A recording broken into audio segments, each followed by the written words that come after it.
السلام عليكم، اهلا بكم، مرحبا بكم في قناه وصفات الفلالي. اليوم حبيت نشارك معكم طريقه سهله لاعداد ديال هذا الكيك بمناسبه عيد ميلاد الاخت ديالي. فانا حرت ما عرفت شنو نقدم ليها، قلت نصوب ليها حلوه كيف ما كتشوفوا. ها هي اليوم غادي نشارك معكم الطريقه ديال الاعداد ديالها، كتجي رائعه خفيفه وجميله كذلك في المنظر. فإلا كنتوا اول مره كتشاهدوا في القناه فكندعوكم تشتركوا في القناه، كذلك تفعلوا خاصيه الجرس باش هكذا توصلوا بكل جديد. كذلك ما تنساوش تتركوا التعليقات ديالكم، وما تنساوش ايضا تركوا الاعجاب ديالكم بالفيديو طبعا الا عجبكم. ما تنساوش تركوا التجارب ديالكم والانتقادات ديالكم. دابا غادي نخليكم مع المكونات والطريقه ديال التحضير. تابعوا معايا الفيديو للاخر باش هكذا تعرفوا على المكونات. فبالنسبه للكيك المكونات ديالو كيبقاو اختياريين. يمكن لنا نستعملوا الكيك العادي، الكيك المرمل او لا الكيك ديال المقله طبعا، اولا الكيك الجينواز. انا هنا غادي نستعمل الجينواز، كيجيني سهل وكذلك سهل في التحضير وكيجيني ناجح 100%. فبالنسبه للمكونات اللي كنحتاج الفاني اول حاجه، كذلك قبصه من الملح، جوج ديال البيضات، كنحتاج 60 غرام ديال السكر سنيده، 60 غرام ديال الدقيق، البيكينغ باودر او الخميره الكيماويه، جوج ساشيات وساشيه وحده من الكاكاو. بالنسبه للمكونات، كل بيضه واحده فيها 60 غرام ديال كل من الدقيق وكذلك سكر سنيده. فاول حاجه غادي ناخذ المول كما كتشوفوا معايا في الصوره اولا في الفيديو. غادي ناخذ ورق الزبده، كنغلف المول باش هكذا ما يلصقش ليا، وكذلك الا كان عندنا مول مصدي او لا شي حاجه كنستعمل ورق الزبده. انا هنا غادي نستعمل ورق الزبده باش هكذا ما تلصقش ليا الكيك. كنحيد هاد الجوانب. دابا غادي ناخذ الزبده وغادي ندهن هاد القالب. غادي نرشو طبعا بالدقيق باش هكذا ما يلصقش ليا الكيك. كنوضع يعني هاد القالب في الثلاجه باش يبرد باش تجيني الكيكه ناجحه 100%. فالسر ديال نجاح الجينواز هو ان المول يكون بارد مسبقا. هذه اول خطوه كنديرها قبل ما نخلط الكيك.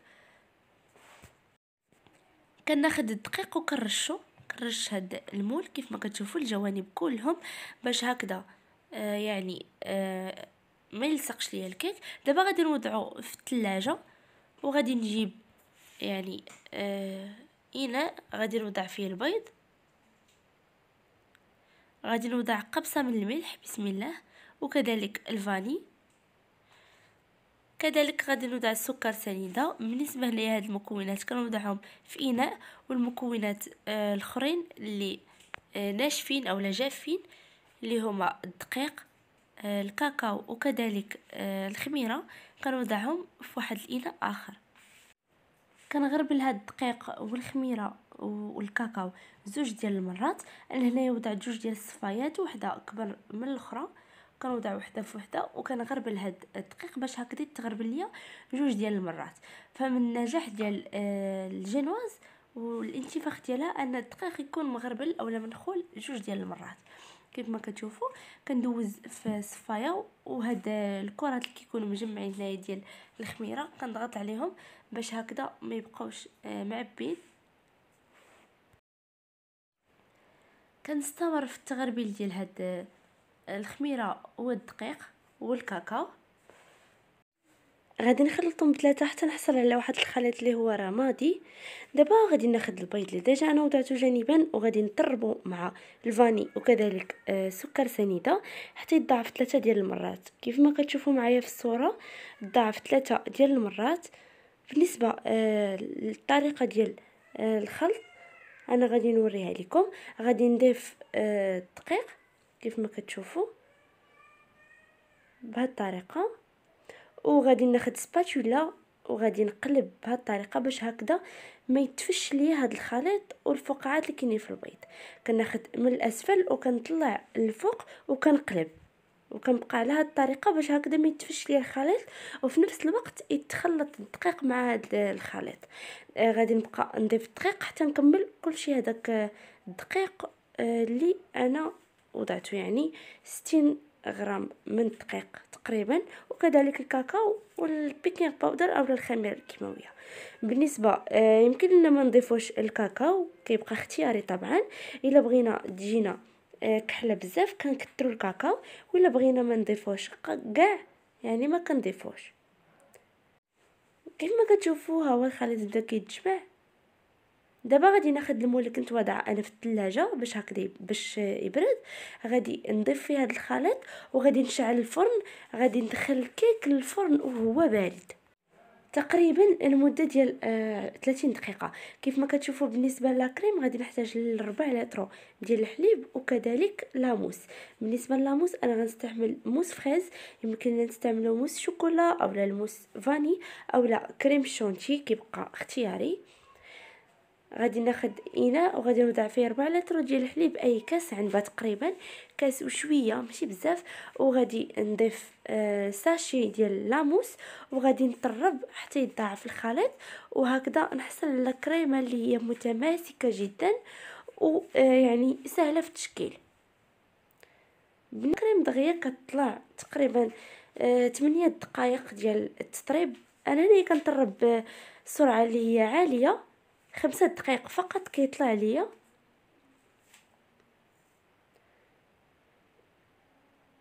كيف ما كتشوفوا ها هي بدات كتطلع، طريقه سهله بزاف. ها هي ملي طلعت دابا غادي نوضعها في الثلاجه.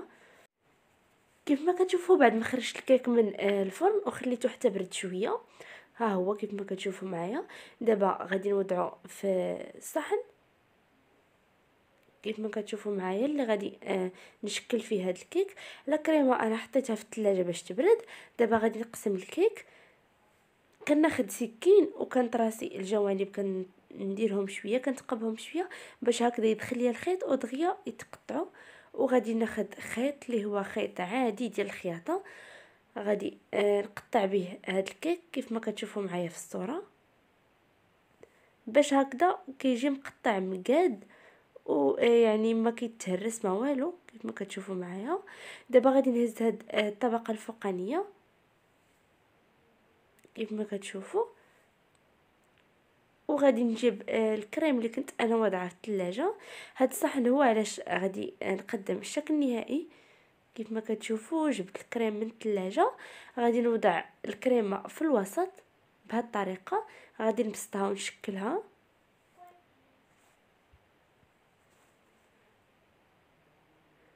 دابا غادي نوضع الطبقه الثانيه ديال هاد الكيك.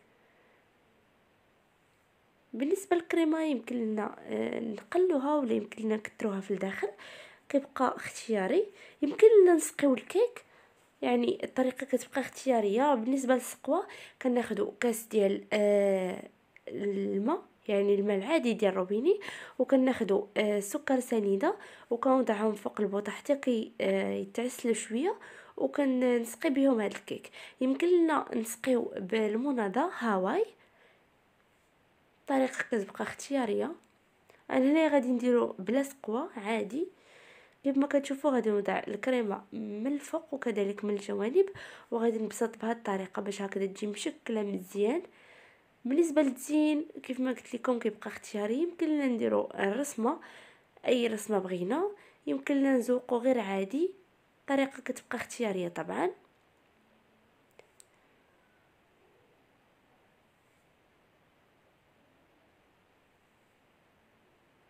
دابا غادي ناخذ بوشيطه غادي وضعت فيها البوق اولا هذا الجيب الحلواني، وغادي نوضع الكريمه في الوسط ديالو باش هكذا نشكلها كيف ما كتشوفوا. دابا غادي ناخذ الكيك وغادي نبدا نزوق بهذه الطريقه.